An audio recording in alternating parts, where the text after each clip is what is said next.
আজকে আমি chilli chicken করে দেখাবো আপনাদেরকে। চিকেনটাকে কোনো রকমভাবে না ভেজে শুধু ম্যারিনেট করে চিলি চিকেনটা আমি আজকে করব। এখানে আমি চিকেনটাকে পেঁয়াজ, আদা, রসুন, ভিনিগার, কাঁচা লঙ্কা বাটা দিয়ে আধ ঘন্টা আগে ম্যারিনেট করে রেখে দিয়েছি চিকেনটাকে। আর এখানে একটু বড় বড় সাইজ করে পেঁয়াজ কেটে নিয়েছি, ককোয়া গোটা রসুন রেখেছি, একটু ক্যাপসিকাম কুচো রেখেছি বড় বড় করে, আর এখানে কাঁচা লঙ্কা রেখেছি। প্রথমে আমি কড়াতে কিছুটা সাদা তেল দিয়ে দিয়েছি। তেলটা গরম হওয়া পর্যন্ত অপেক্ষা করব। তেলটা খুব ভালো করে গরম হয়ে গেলে আগে আমার টুকরো করে রাখা পেঁয়াজগুলো তেলের মধ্যে দেব।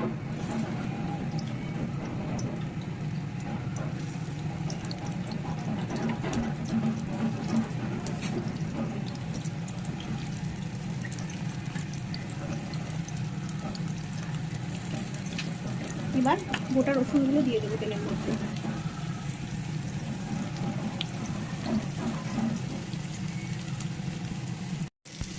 পেঁয়াজ আর রসুনটা ভালো করে ভাজা হোক, ততক্ষণ আমরা একটা সস তৈরি করে নেব। এখানে টমেটো সস আর চিলি সস আমরা একটা বাটির মধ্যে মিশিয়ে নেব। এখানে কিছুটা টমেটো সস অ্যাড করছি আগে। এবার কিছুটা রেড চিলি সস অ্যাড করব।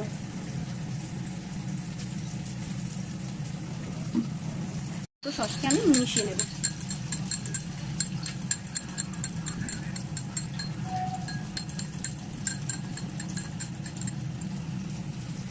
পেঁয়াজটা গোল্ডেন ব্রাউন করে আগে ভেজে নেব।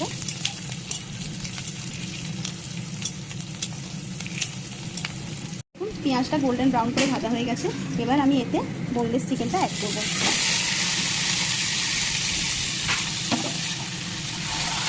চিকেনটা দিয়ে পেঁয়াজটার সাথে ভালো করে নাড়িয়ে চালিয়ে ভাজতে থাকবো।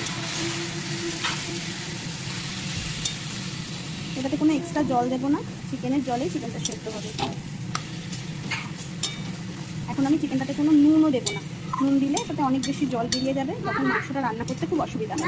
এখন হাই ফ্লেমে চিকেনটা রান্না করার পরে দেখুন কতটা জল বেরিয়েছে চিকেনটা থেকে।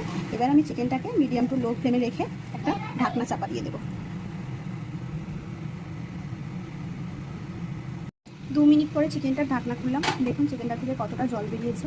এবার আমি হাই ফ্লেমে চিকেনটাকে হতে দেবো, আর কোনো ঢাকা দেবো না, আর গ্যাসের ফ্লেমও আর লো করবো না। আধ ঘন্টা মতো ম্যারিনেট করে রাখলে এই চিকেনটা 15 মিনিটের মধ্যেই রেডি হয়ে যায়। এই চিকেনটা করতে বেশিক্ষণ সময় লাগে না, যেহেতু ম্যারিনেট করা থাকে। চিকেনের জলটা অনেকটাই শুকিয়ে এসেছে। এবার আমি এতে ক্যাপসিকামগুলো অ্যাড করবো। ক্যাপসিকামগুলো আগে থেকে দিলে ক্যাপসিকামগুলো খুব গলে যায়, এতে টেস্টটা খুব একটা ভালো লাগে না, ক্যাপসিকাম আছে বোঝা যায় না। সেই জন্য আমি ক্যাপসিকামগুলো চিকেনটা হওয়ার মিডিল টাইমে আমি অ্যাড করলাম।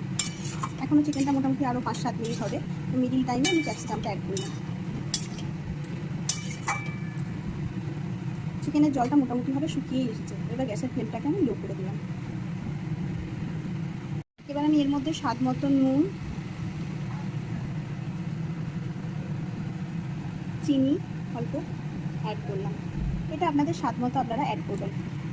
এবার আমি চিকেনটার মধ্যে chilli sauce, red chilli sauce আর টমেটো সস দিয়ে যেটা মিক্সড করে রেখেছিলাম ওটা অ্যাড করলাম। এবার চিকেনটার সাথে খুব ভালোভাবে মিশিয়ে নেব।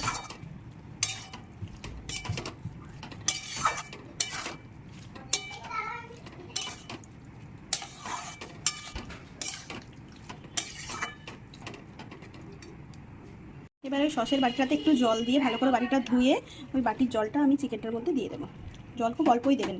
দেওয়ার পরে চিকেনটাকে খুব ভালো করে নাড়িয়ে ভালো করে সসটা মিশিয়ে নেবো চিকেনটার মধ্যে। এটা পুরোটাই হাই ফ্লেমে করবো। চিকেনটা দেখুন আমার মোটামুটি সেদ্ধ হয়ে গেছে, 90% সেদ্ধ হয়ে গেছে। এই চিকেনের গ্রেভি করার জন্য কোনো রকমভাবে কর্নফ্লাওয়ার বা অ্যারারুট আমাদের অ্যাড করার প্রয়োজন হবে না। এই চিকেনটা করতে খুব বেশি তেলেরও প্রয়োজন হয় না, খুব বেশি আমি তেলও চিকেনটাতে দিইনি। দেখুন আমার চিকেন আর ক্যাপসিকাম সেদ্ধ হয়ে গেছে, আর চিকেন থেকে তেলও বেরোতে শুরু করে দিয়েছে। চিকেনের কালারটাও অনেকটা চেঞ্জ হয়ে গেছে, চিকেনটা হয়েই গেছে। এবার নামানোর আগে আমি এতে সয়া সস অ্যাড করবো।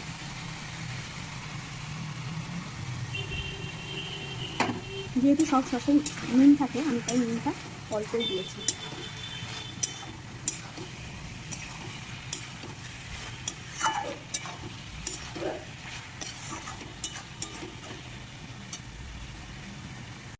চিকেনটা অলমোস্ট রেডি।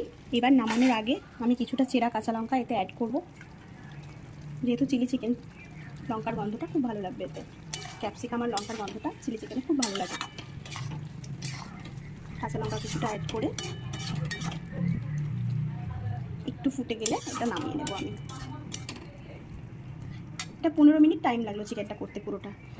এই চিকেনটা রুটি, লুচি, পরোটা, ফ্রাইড রাইস সবের সাথেই ভালো লাগবে খেতে। আমার এই রান্নাটা ভালো লাগলে আমার চ্যানেলটাতে একটা সাবস্ক্রাইব করে দেবেন।